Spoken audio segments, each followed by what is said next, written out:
Alam niyo po sa ating buhay, hindi may iwasan yung paminsan magkakaroon tayo ng kadismayaan sa buhay. Mga, sabihin na natin ba, discouraged tayo upon our situation. Because there are certain times na mangyayari ito na kung saan ginawa mo naman yung kagustuhan ng Panginoon at habang nandun ka sa kalooban niya, ginagawa mo na ng patuloy.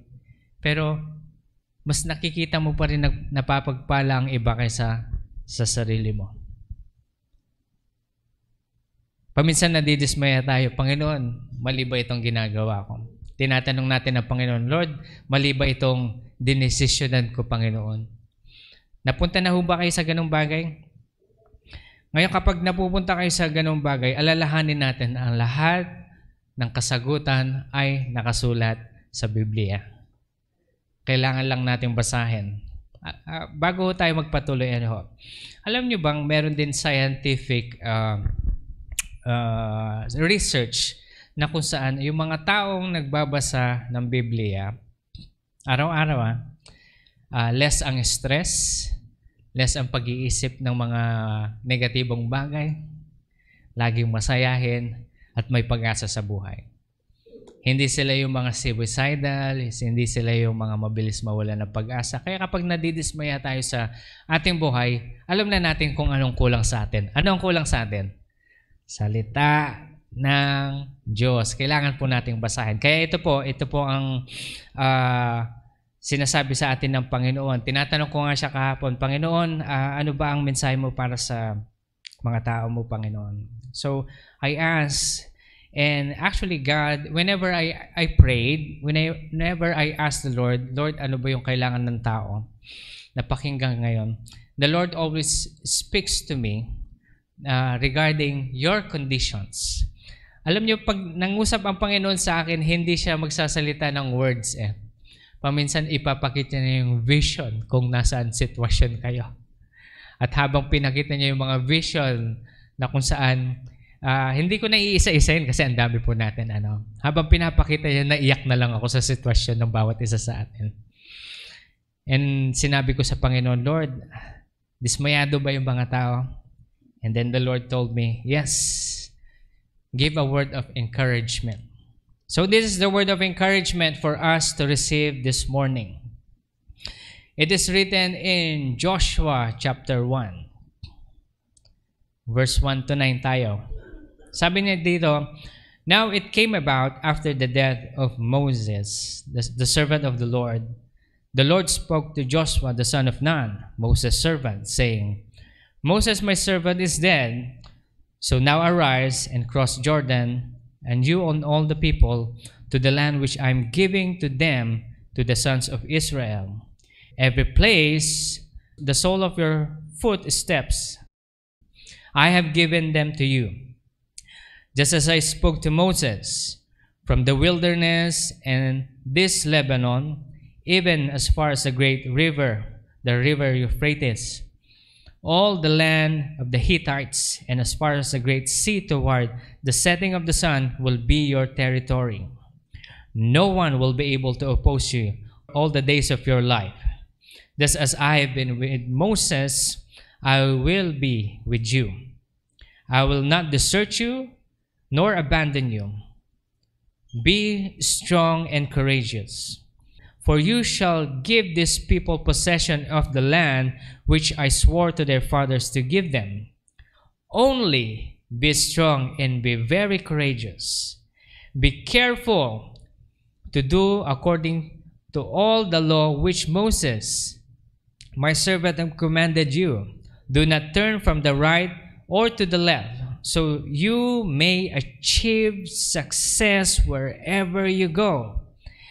This book of the law shall not depart from your mouth, but you shall meditate on it day and night, so that you may be careful and according to all that is written in it.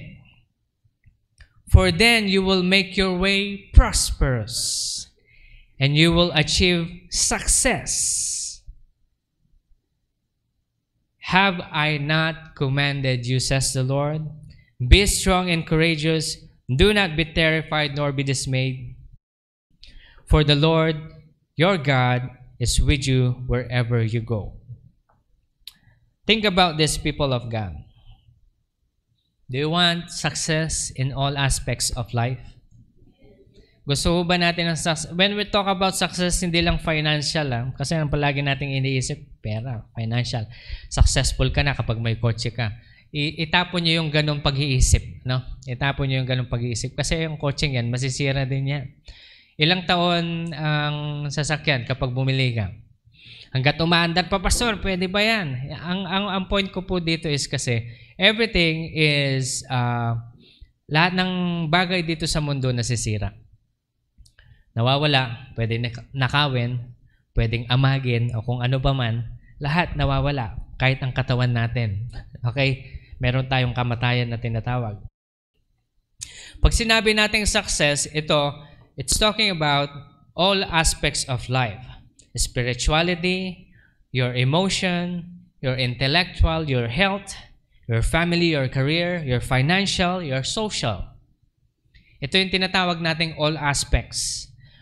When God asks us or tells us that He will bless us, the Lord is talking about in this all aspects of life. Sige nga, tingnan natin mabuti i-check nyo yung sarili nyo Check nyo yung sarili nyo. Kamusta ba yung spirituality ko? Am I growing? Alam nyo po, ang church na dumadami sa numero pero ang mga tao ay hindi nagbabago, walang kwenta ang simbahan na yon. Kaya mas mainam na kakaunti lamang tayo pero nakikita mo yung pagbabago sa bawat isa. Amen? Tapikin nga natin yung katabi natin. May pagbabago ba sa atin? Ayan. Natawa yung mga iba. May pagbabago ba? Yan. Spirituality. Sabihin natin spirituality. Kamusta po yung ating spirituality? Are we growing? Let's talk about emotion. Kapag naman sa emotion is, are you emotionally stable? When we talk about emotionally stable, ito yung mga taong kayang-kaya nilang kontrolin yung emotion nila to the point na, kasi ito yung mga nangyayari sa mga emotional na tao. Kapag sobrang saya mo, tas madami kang pera, binigay mo lahat doon dahil masaya ka. Tapos mamaya-maya, naalibad-baran ka, bakit ko binigay lahat? Sabi. Kasi yung hype ng emotion mo ang nag-cause ng decision mo para magbigay. Remember, do not do things or make a decision whenever you are in the hype of your emotion. Ibig sabihin, hindi mo kayang kontrolin yung emosyon mo, kaya mo nagagawa yan. Gayon din, kapag yung emosyon natin ay nasa peak ng kagalitan, may nasabi ka tuloy na hindi maganda, tapos mamaya-maya naalibad ba rin, dapat hindi ko sinabi yun, mali yun. Di ba napupunta tayo sa ganon? So whenever we talk about emotional stableness, kaya natin kontrolin ang mga bagay nito. God has given us emotion. It doesn't mean that He doesn't want us to use it. We just need to control it. Because everything na binigay sa atin ng Panginoon, meron tayong kapangyarihan para panghawakan ito. Okay? Intellectual. It is also written in the word of the Lord, Jesus grew in stature and intellect and knowledge and wisdom. So shall we. Alam niyo po, ang bawat isa sa atin dapat lumalago din tayo sa ating mga bagay na intellectual things. Hindi, alam ang ibig mo sabihin, Pastor, mag-aaral kami ulit? Hindi naman sa ganun na, alam ko po, ayaw nyo na mag-aaral, lalo na kapag nagsimula na kayo magtrabaho. Ang iniisip nyo na lang kung paano kumita, paano buhayin yung pamilya ninyo. Andun na po tayo. But the Lord is asking us to be intellectual, knowledgeable in many things. Na kung saan, halimbawa, nagkaroon ng problema, bigla kayong pinabarangay. Anong gagawin nyo? Kakabahan kayo kaagad. Pinabarangay ako, anong gagawin ko? Diba? Sometimes we are in that position na kung saan kapag hindi mo alam kung ano yung batas, we're talking about knowledge, okay? Wisdom, intellectual things. Kapag hindi mo alam yung bagay na ito, may isahan ka. Tama po ba? Lalo na sa ano ngayon, sa era natin ngayon. Nasa era tayo ng internet, era ng technology. If you know nothing about technology, maiiwan ka. Amen? So we must learn all of these things. Kailangan pa ba yan, Pastor? Kasi tumatanda na ako. No. Do not waste time. Kasi habang tayo huminga, tandaan niyo pong mabuti, walang katapusan o walang retirement ang pagsisilbi sa Panginoon. Matanda man tayo at uugod-ugod na tayo, may iaambag pa rin tayo sa kaharian ng Diyos. Amen? Marunong tayo manalangin, di maki-prayer meeting tayo. May effort ba yon? Kailangan mo ba magbuhat o kung ano man yung dapat gawin? Wala. Sa mga kabataan naman, medyo malakas-lakas tayo. Di tumulong tayo sa mga kung anong mga bagay na pwede nating itulong. Buhatin natin yung mga matatanda at ilagay natin sila sa mga lugar na kung saan natin sila ilalagay. Exaggeration lang po yun. Pero nag-gets nyo yung point ko. Also in our health. How's your health? Sino po ang healthy dyan? Magsabi ng amen. Yeah, healthy tayong lahat, di ba? Okay. Pastor, we're speaking by faith. We are speaking by faith. That's good. But you see, we must also take care of all of our physical health. Gayon din, ito po yan. Kailangan din nating alamin yung mga bagay-bagay. Alam niyo ho ba na, ano tawag mo dito? Minsan, nag-usap kami nila Pastor Jan sa ni Kuya Jess, yung kaibigan po namin. Kung saan, nabanggit ko sa kanya na, Kuya Jess, sabi ko, pag kumain kasi ako ng hipon, nangangati ako so hindi ako makakain ng hipon. May technique dyan, kanya. Technique dyan. Alam mo yung balat ng hipon, kaya ganyan. Yun, sunugin mo, tas yung usok, amuyin mo. Ang iniisip ng iba, tingnan ito, makinig kayo mabuti, no? Ang iniisip ng iba, albularyo yun, kagawa ng albularyo. No. This is science, sabi niya. Science yun. Ang mangyari kasi, sabi niya, nung mga nakaraang panahon, yung mga gumagawa ng scientific things na ganito, ang iniisip ng mga tao na sa kanya mo na lang ipagamot kasi parang siya yung nakakaalam sa bagay yan. So, tapos nagkaroon daw sila ng title na albularyo, tagapagpagaling. Okay, science po ito. Like for instance, alam niyo ho ba ang temperature ng paa nyo, lalo na ngayon, malamig, yung temperature ng paa nyo dapat maging kasing temperature ng buong katawan nyo. Kasi pag yung paa nyo lumamig na lumamig, lalagnatin kayo. Alam niyo ba yun? O tingnan nyo, knowledge, intellect. We must learn all of these things. Kaya nagtataka ako, nung bata kami, si lola ko, mami, kapag sinisipon kami, may medyasan niya kami. Pero bago niya kami medyasan, lalagyan niya ng Vicks yung paa namin. Vicks. Pero sa mga sinaunang panahon pa, nung wala pang Vicks Vaporub, ang ginagamit nila, sibuyas. Nakita niyo yan? Hindi ba, yun, Pastor? It's science. That's actually science. At alam nyo, in how we take care of our body is also the same. Alam natin yung dapat natin kainin, alam natin yung dapat nating iwasan, alam natin yung dapat ipanggamot sa sarili natin. Hindi tayo dapat nakaasa palagi sa, yung paracetamol, etc., etc. Kasi meron tayong mga remedy palagi. Yan. At tingnan nyo, health. Family. How's your family? Kompleto ba tayo? How's your career? Paspasan natin ng konti ito, no? Kamusta yung career ninyo, yung trabaho ninyo? Tayo ba ay napopromote? Umaangat ba tayo? Ano ba yung nangyayari ngayon? Yung financial status natin, yung kinikita ba natin ngayon ay mas malaki kaysa kinikita natin last year? Pastor, walang pagbabago. We're talking about this. God is actually telling us He wants us to have success in all of this part and also in our social status. Mas madami ka bang kaibigan kaysa kaaway? Check yourself. Am I successful? Successful ba ako? In my spirituality, in my emotion, in my intellect, in my health, in my family, in my career, in my financial status, and also my social status. You know, God's promise is true. Kapag nangako ang Panginoon na sasabihin niya sa atin na i-bless niya tayo, ibig sabihin, yung pangakong yan, andyan na yan. Okay? God's promise is true and it will come to pass. Now, listen to this. If we are qualified to receive it. Not every promise of God we are qualified to receive. Alam niyo ho ba yun? We're not talking about salvation. Hindi natin pinag-uusapan yung salvation kasi pag tinanggap natin si Jesus bilang Diyos at tagapagligtas, meron na tayong salvation. Na kapag bumalik si Jesucristo sa second coming, kukunin niya tayo, kasama tayo. Hindi tayo may iwan sa impyerno. Tama? We're not talking about that, but we're talking about the promises of God. Have you ever noticed that whenever we read Bible verses of every promises, sinasabi ng Panginoon, I will bless you if.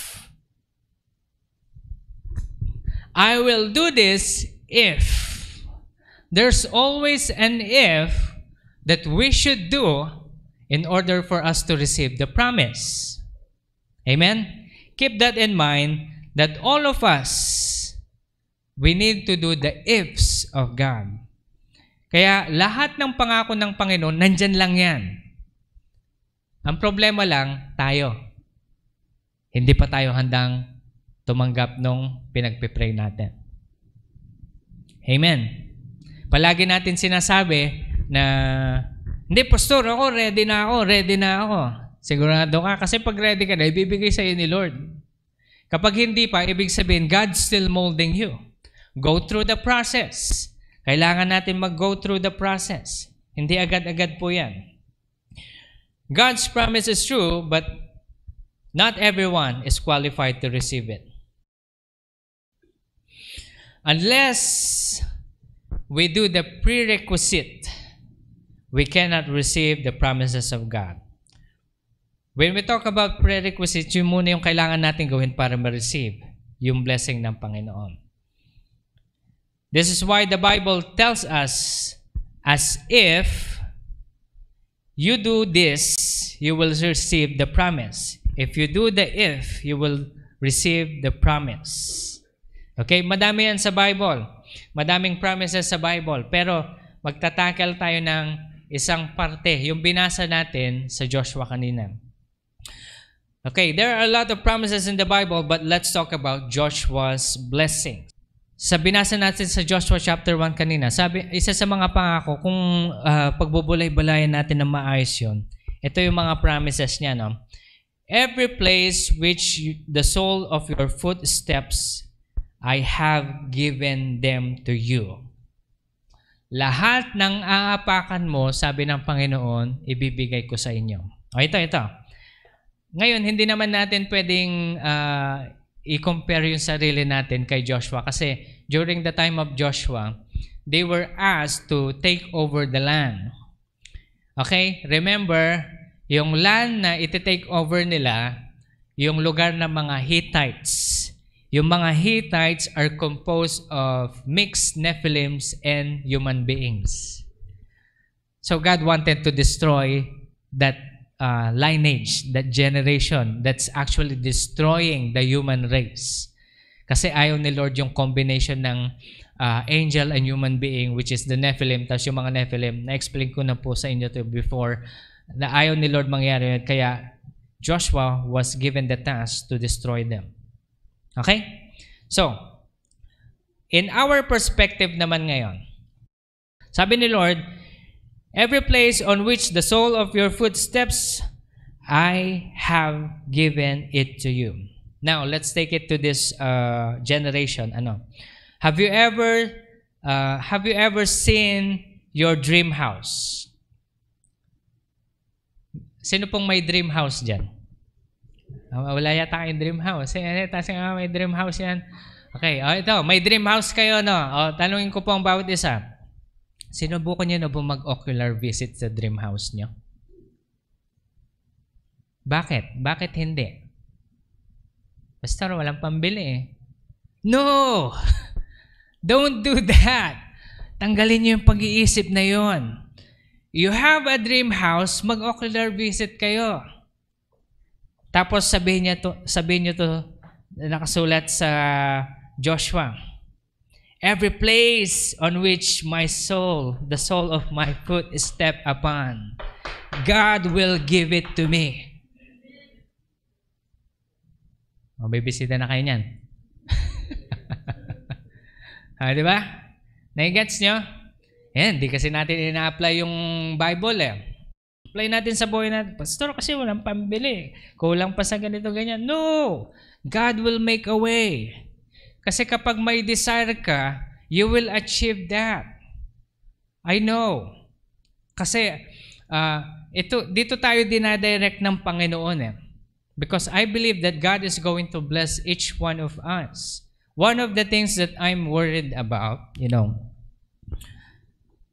sinasabi ko sa Panginoon, Lord, gusto ko sanang pagandahin yung church. Gusto ko sanang ayusin yung mga bagay-bagay sa school.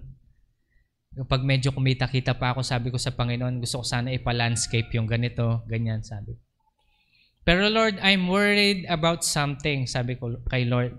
Lord, kasi pag gumanda yung school, mainit sa mata. Lord, ano yung pwede kong gawin? Then sabi sa akin ng Panginoon, Son, you will be like a droplet of water na babagsak sa tubig and it will make a ripple effect. It will begin into this place, sabi niya, and over the people that you have inside the church, gagayahin ka.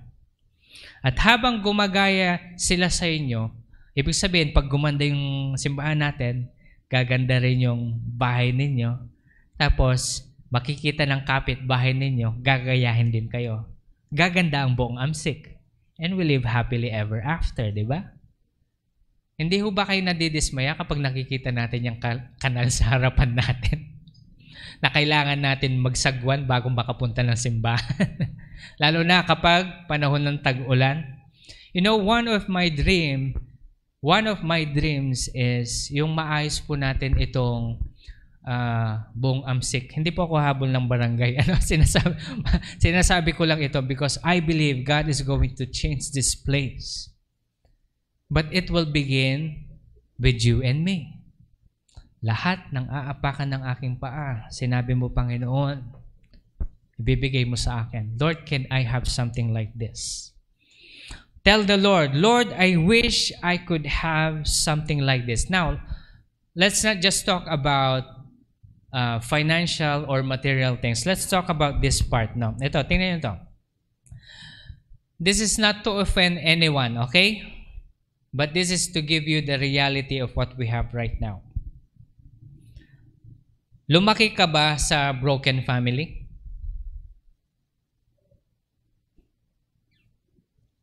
Na nasubukan mong bumisita sa bahay ng kaibigan mo, tapos nakita mo, kompleto sila, andun yung nanay, andun yung tatay. First, walang third party.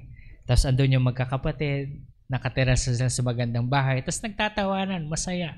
Tapos ikaw bisita ka lang, nakikikain. Tapos natuwa ka. That bigla mo nasabi sa Panginoon, Panginoon, sana ako din. Have you ever felt that? Have you ever told yourself, Lord, sana ako din? Remember this word. Lord, lahat ng aapakan ko, Panginoon, ibibigay mo rin sa akin. This is what you have promised, Lord. And then ask the Lord, Lord, I wish I could have this. Now, if you have that kind of thinking, hindi ka na ngayon lalaki sa mga kabataan natin na kung saan mag-aasawa ka at gagayahin mo yung kamalian ng mga magulang mo. Ngayon, dahil alam mo na yung katotohanan, nakita mo yung kasayahan doon sa bahay ng kaibigan mo, ngayon, hindi mo na uulitin yung pagkakamali ng magulang mo. Amen? Nangyari po yan sa buhay ni Mama Dang. She lived inside a broken family. But yet, because out of that desire, na-build niya yung sariling family niya, na kompleto, walang broken. And then, have you ever thanked the Lord na kung saan you live inside a broken family, but when you already achieve yung family mo kompleto na kahit na alit lang yung bahay nyo, pero nagtatawanan kayo sa maliit na table, masaya kayo. Have you ever thanked the Lord? Lord, thank you. Kompleto kami. Oh, let me tell you, you are successful, at least in the aspect of family. Family. You get my point? Diba?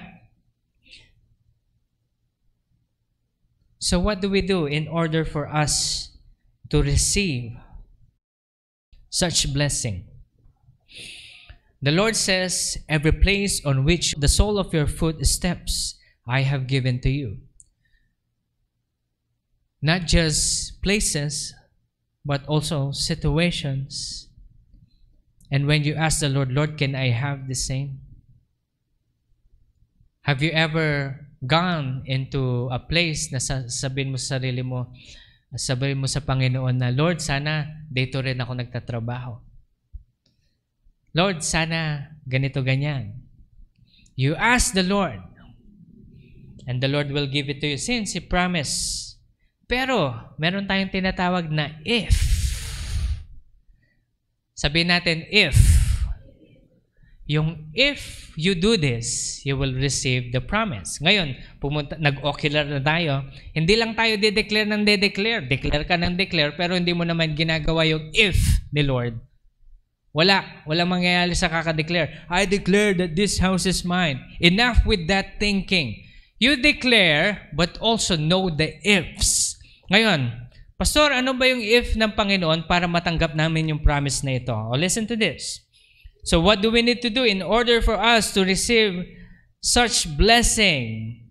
Number 1, ang sinabi niya kay Joshua, magpakatatag ka at lakasan mo ang iyong loob. Be strong and courageous. One thing that when we do an ocular visit to our dream house, you need to be strong and kasi kapag wala ang courage, hindi ko kaya ito. Wala naman tayong pambili nito. Ba't tayo pupunta doon? Magsasayang lang tayo ng... Be strong and then do it. Siyempre, mag-ocular visit kayo, naka-short kayo. Ayusin niyo yung sarili niyo. Parang yung may pambili kayo. You act like you have it.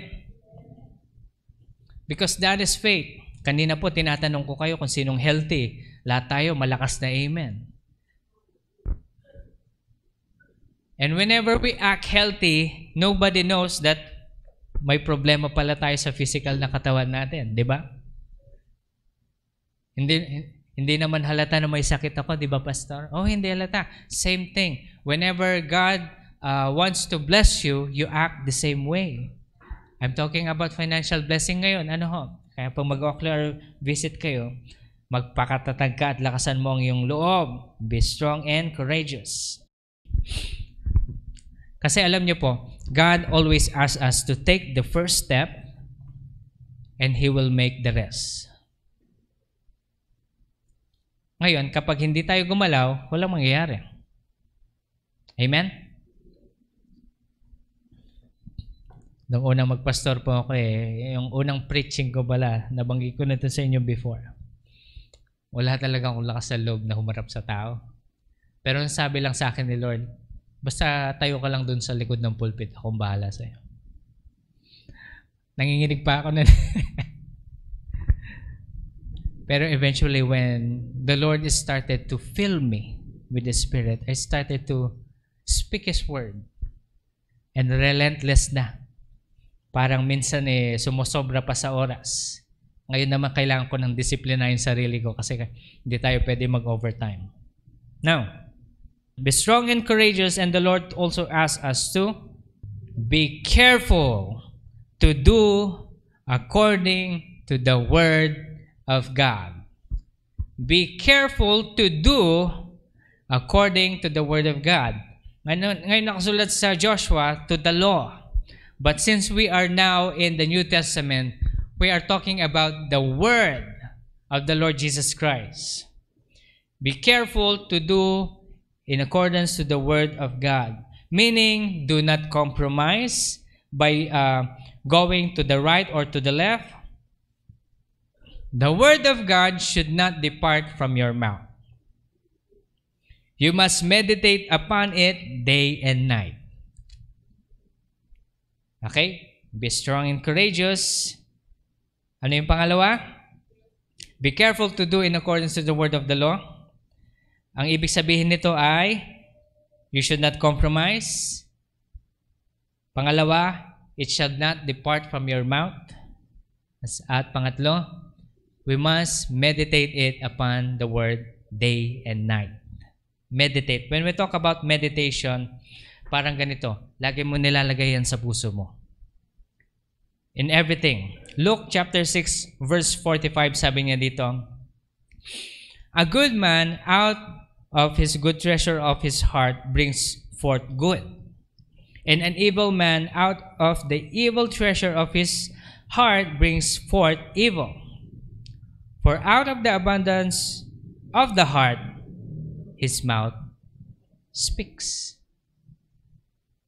So whatever you place inside your heart, it will become your words in everything. So kung ano yung laging, paano mo ilalagay yung word, pastor, sa puso? Yun yung lagi mong iniisip. Pag lagi mong iniisip yung kaaway mo, ito, salbahe ito eh. Naiinis ako dito sa taong to. Nakita niyo yan? Na-meditate mo yung galit.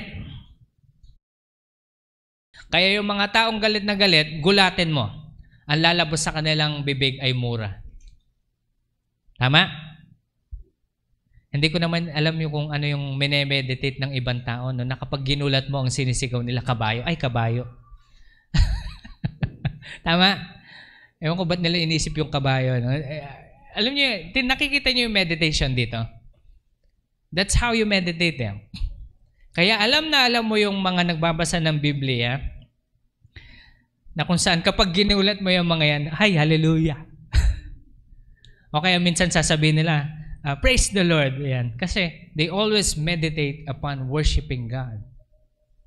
Baka gagayahin nyo lang yan eh. No? Wag. Ibig ko sabihin dito, ang gusto ng Panginoon, we meditate His Word. We keep it inside our heart. That is the requirements to receive what? The promise. Do you want the promise? O kailangan natin gawin yung sinasabi ng Panginoon. Matthew 6, verse 21. Sabi niya dito, for where your treasure is, there your heart will be also. Kung nasaan ang inyong kayamanan, doon na din ang inyong puso. Kaya kung ang kayamanan mo ay ang iniisip mo palagi yung bahay na napundar mo, yung perang na naipon mo sa bangko, yung isip mo palagi nandoon. Tama? Pero kapag ang treasure mo ay ang salita ng Panginoon, hindi ito mananakaw sa'yo. It's always there. Hindi yan mananakaw sa'yo. Kasi alam niyo po, kaya tayo nananakawan ng kaaway kasi hindi natin alam yung salita ng Panginoon. Katulad po ng sinasabi ko sa inyo kanina na natatakot tayo mag-ocular visit sa mga dream house natin kasi wala naman tayong pambili. Yung mga ganong bagay, but the Lord asks us to step on it. Upakan natin, sabihin natin sa Panginoon, Lord, gusto ko nito. Pwede mo bang ibigay sa akin, Panginoon? Ngayon sasabihin sa iyo ni Lord, If what? Be strong and courageous. Pumunta ka na. That's one. Meditate upon the word of the Lord. Keep it inside your heart so that it will be the fruit of your mouth. At hindi ito mawawala sa atin. Basically, ang sinasabi ng Panginoon, kung nasaan yung treasure mo ngayon. Kaya ito po sasabihin ko sa bawat isa. Huwag na nating gawin ang mga material na bagay na maging treasure natin. Yung cellphone ninyo, yung pera ninyo, yung bahay na napundar ninyo. Lahat ng bagay na yan mawawala. Kaya kapag nawala, sabihin lang natin sa Panginoon, Blessed be the name of the Lord, for He gives and takes away. We will continue to declare, blessed be the name of the Lord. Hindi lang sa material na bagay, maging sa tao. Na kung saan kapag mahal na mahal mo yung isang tao, minsan unconsciously mo silang naiisip. Okay? Hindi naman may iwasan yon, lalo na sa mga mag-asawa. Bagong mag-asawa pa lang. Okay? Pero, alam niyo yun, unconsciously yung naiisip ang bawat isa. Pero ang sinasabi ng Panginoon, let God be the treasure of your relationship. Kasi pag si Lord ang treasure ng relationship ninyo, tatagal kayo. Matagal na matagal. Marahil mag-away kayo, magkaroon kayo ng hidwaan, hindi pagkakaunawaan. Alam niyo po, parte yun, sabi nga ng mga mag-asawa.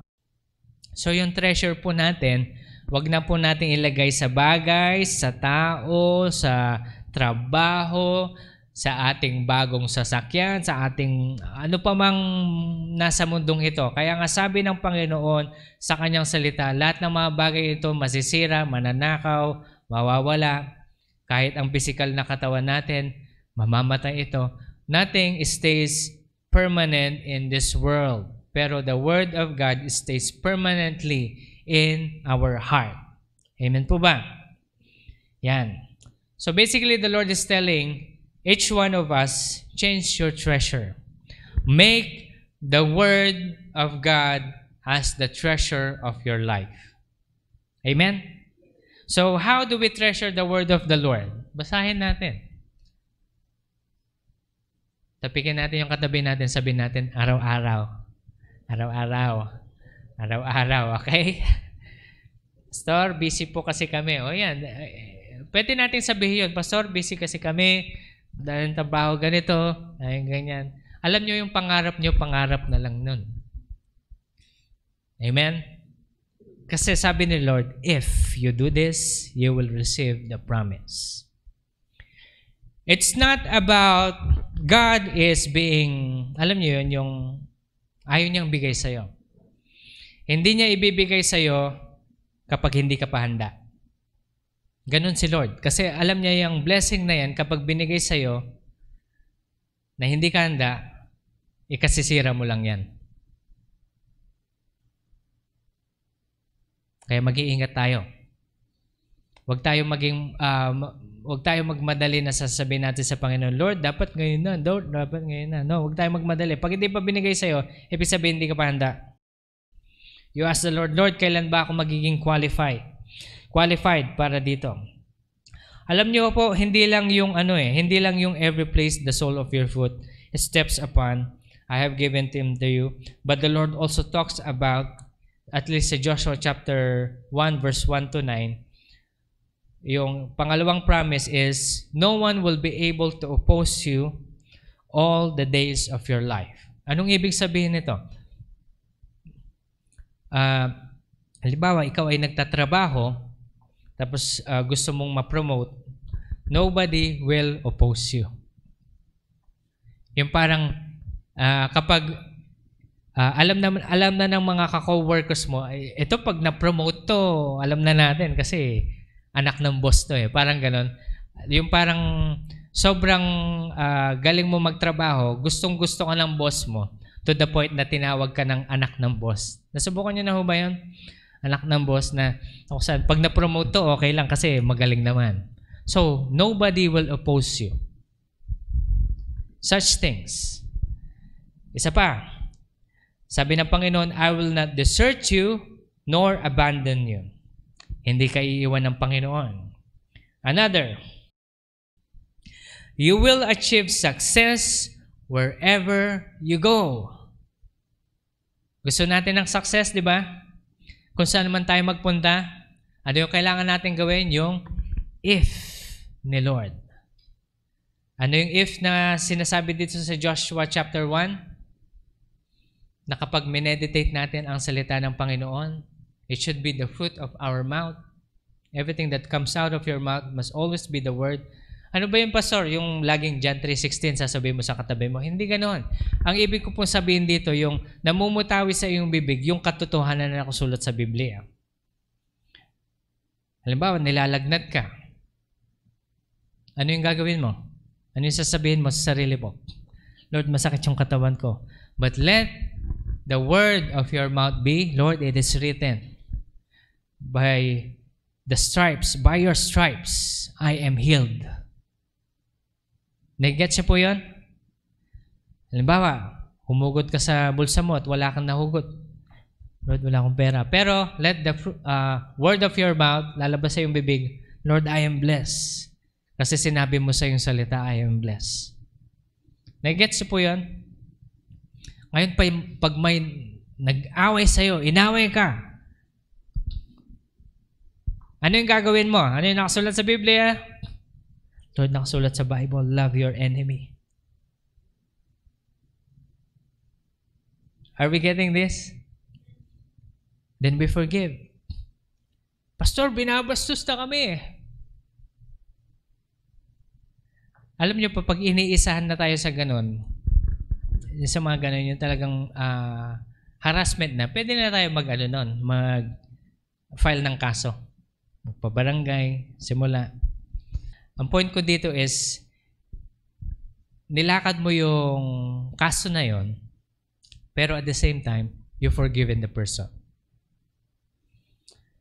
Meron isang tatay, pastor siya, nakwento ko na sa inyo ito before, na yung anak niya ni-rape sa mismong bahay nila. Pero sa mismong court, pinatawad niya yung mga nang rape. Kaya niyo yun? That kind of forgiveness that the Lord is talking about. When we meditate upon this, alam niyo po, alam ko si Pastor Tan yun eh. He is blessed right now. Laki ng church nila. And he is blessed in many ways. His good health, influence, alam niyo yun, lahat. He is blessed just because he learns how to forgive. Pero ibang level yung forgiveness na yun, di ba? So yan, isa yan sa mga bagay. Sabi ng Panginoon, you will achieve success wherever you go, and you will make your way prosperous. The same thing. The Lord says, I will be with you wherever you go. From this time forward and onwards, sabi ng Panginoon. But all we need to do is to be strong and courageous. To meditate upon the word of the Lord. Put it inside our hearts so that everything that comes out of our mouth will become the word of God. When we put it inside our heart, tandaan mo natin, make the word of God as our treasure. Best treasure. Now let me ask you, people of God. Is there anything in this world that holds you back?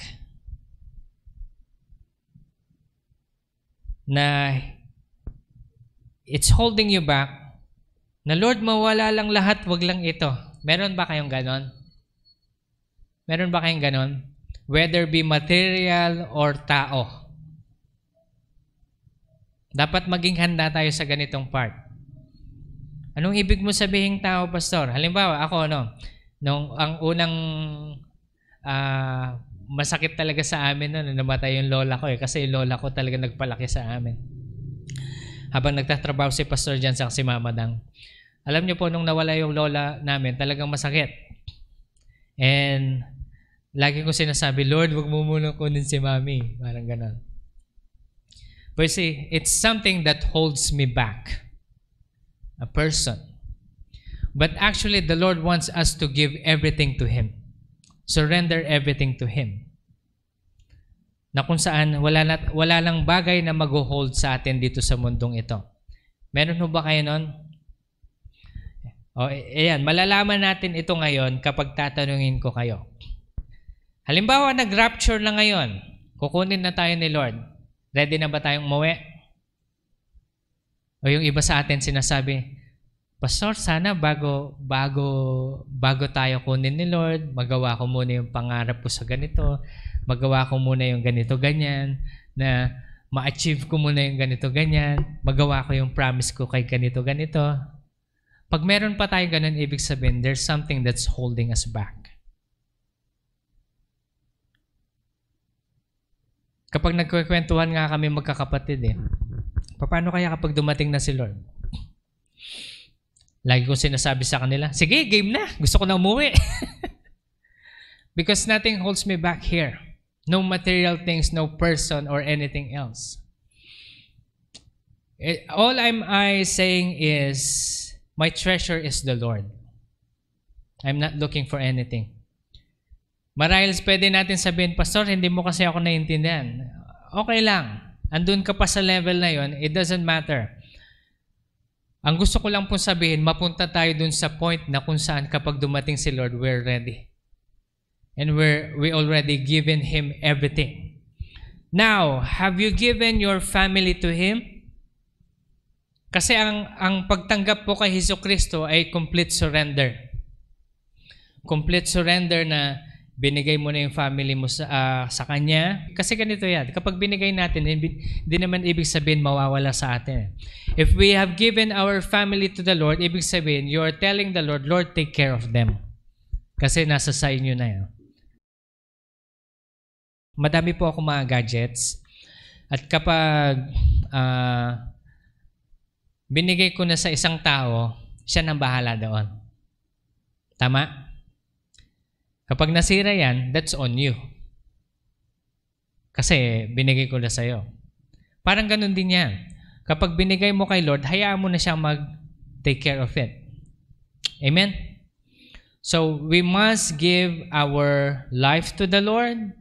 Ibig sabihin, yung buhay natin sa Panginoon, pag binigay mo na, the Lord will hold you. Will take care of you. Pag humiwalay ka kay Lord, ibig sabihin, you take care of yourself. But because we have accepted the Lord Jesus Christ, that's why today, sa lahat ng decision natin, sa lahat ng ginagawa natin, nanghihimasok si Lord. Nasubukan niyo na hubang iligtas kayo ng Panginoon?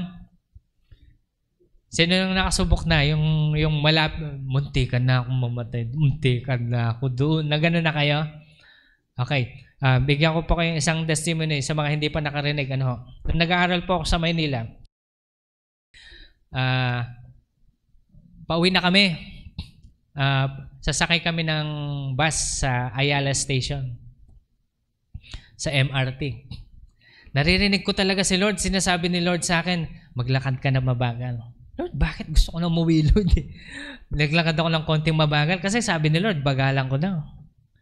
Habang naglalakad ako ng mabagal, sabi ni Lord sa akin, hinto ka, huwag ka munang sasakay. Sabi, Lord, malaway po, doon pa yung sakayan, sabi ko. Tapos lumapit kami ng konti. Nung papalapit na kami, may biglang sumabog.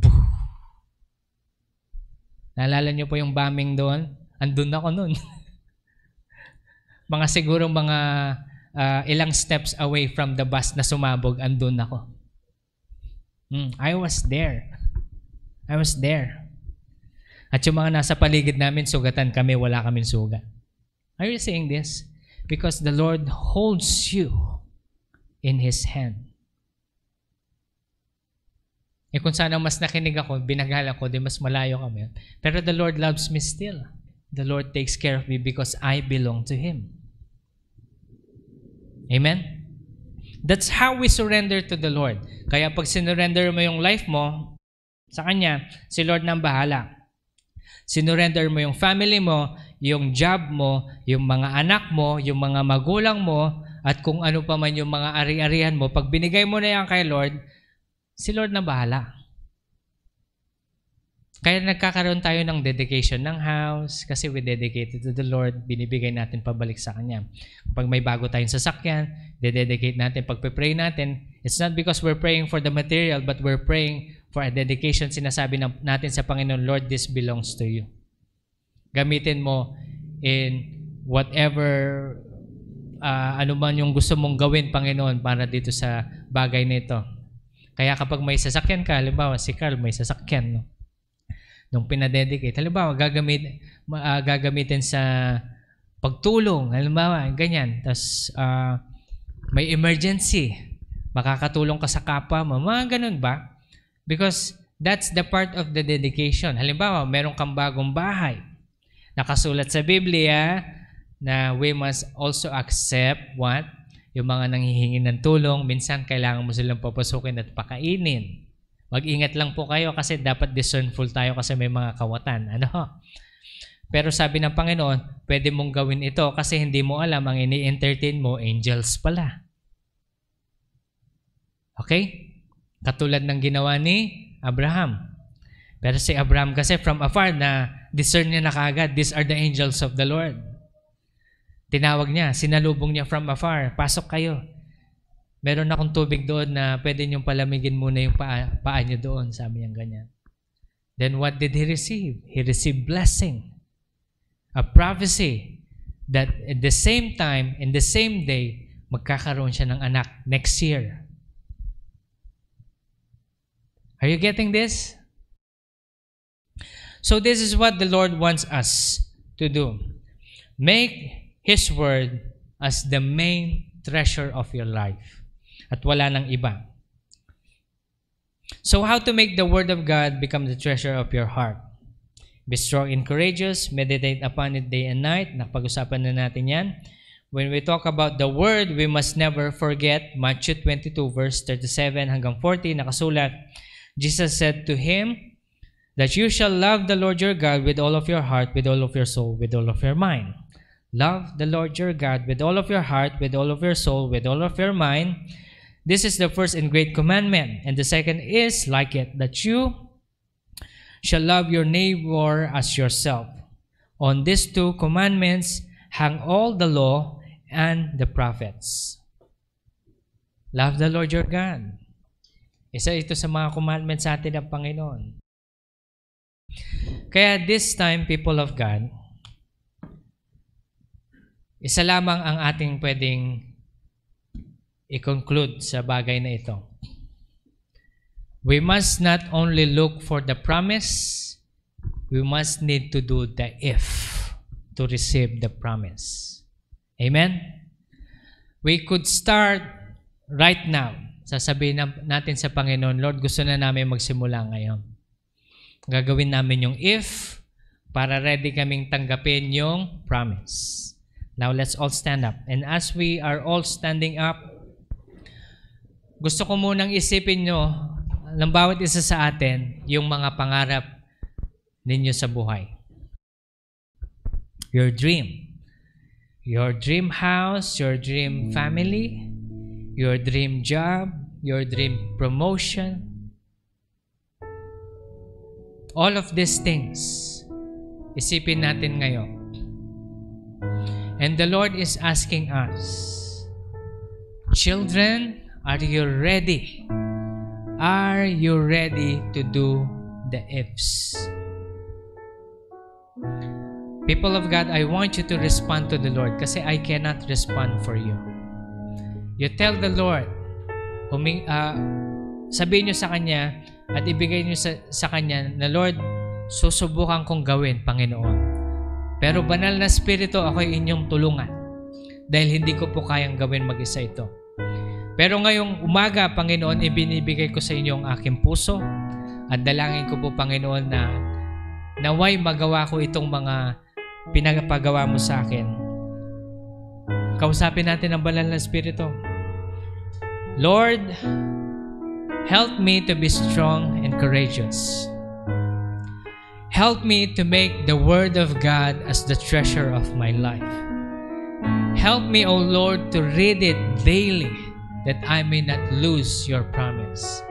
Help me, Lord God, that every word that I will speak is always connected to your word. Help me, Lord, to discipline myself, and I pray, O Lord God, na may you just bless me accordingly, O God. Today, O God, we just surrender our lives to you. Lahat po ng aming buhay at lahat ng aming hinahawakan, lahat ng meron kami, sa inyo po namin ibinibigay. Marami pong salamat, Panginoon, dahil ikaw lamang po ay sapat na. We just want to bless your name today, O God. We give you our praise. In Jesus' name we pray. Amen and amen. God bless you all po. Magandang umaga po sa bawat isa.